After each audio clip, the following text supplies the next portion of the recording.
As I recall, it was some sort of a. It was a collage of all of It his was a family collage. Yeah, photos. Yeah. yeah, and it was really cool. So when did you was get a- into graphic arts and you do an enormous amount of photography? It's almost like you have a photography studio or business or something now, or I don't know.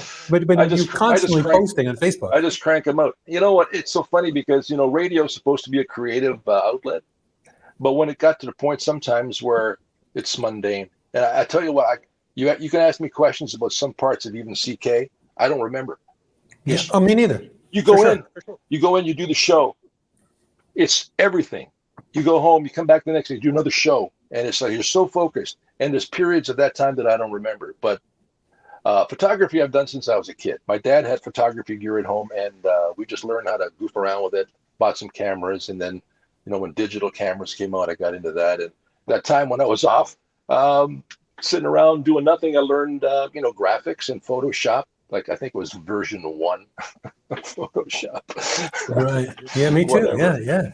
And this stuff you couldn't even do then. It was so hilarious. The stuff you can do now.